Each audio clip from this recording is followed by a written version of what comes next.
I always believed that for companies, the main asset should be its employees. But you say Right. in your book that it's the relationships between its people that is the greatest effectiveness. How is it? Well, you're right that our people are our greatest asset. They're the one thing that is so hard to replace.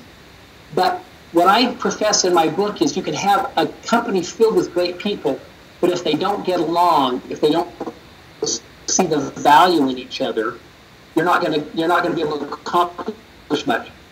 So it's actually the nature of the relationship that really creates the culture that becomes your ultimate competitive. The culture, while it means a lot of different things, in the end, culture boils down to what most of the people are doing most of the time.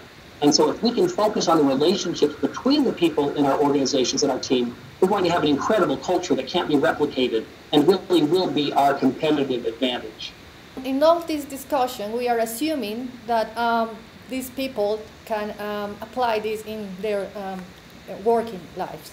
But what about if a person is not happy with his or her job, for example? How you could advise them to apply all these things?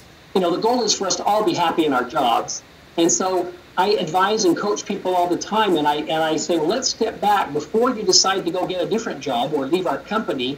Let's step back and understand what is it about your job that you don't like? What do you enjoy and what do you not enjoy? And we'll go through and evaluate everything and then look at the things that this person is not enjoying.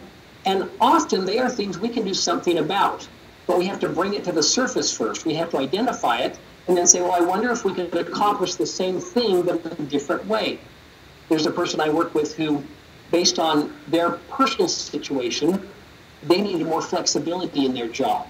They're a great talent and they give great results, but they needed to work different hours than the rest of us work. And so we accommodated that person. They've been with us now that was 10 years ago. They're doing wonderful things and they have a different flexible schedule, but it works for them.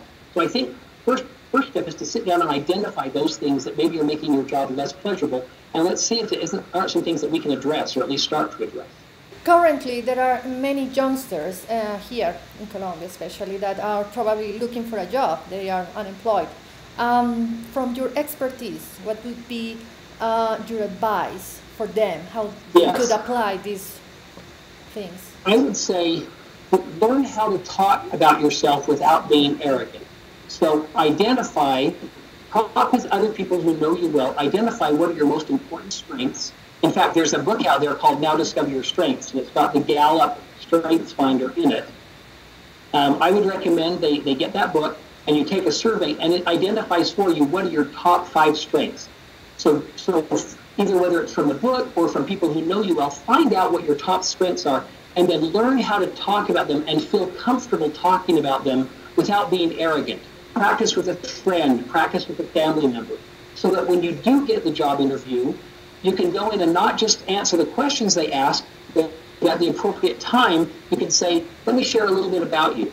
One of my top strengths, I'm making this up, but one of my top strengths is empathy on the Gallup Strengths Finder.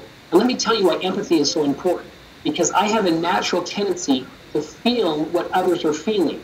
So if I'm applying for a training development company, I'm a really good person as we put together training courses to say, of course, we are looking forward to seeing you in Medellín. But I would like you to tell us what would be your main message. What's going to be your speech about? We're all required to do more and more all of the time. More and more is expected of us. And as I said, we're all measured in a bunch of different ways, but the ultimate measure is by our results. And we all get results with and through other people. We're not just superstars. We get results with and through other people. And so relationships are foundational to achieving all of the important goals that we need to achieve.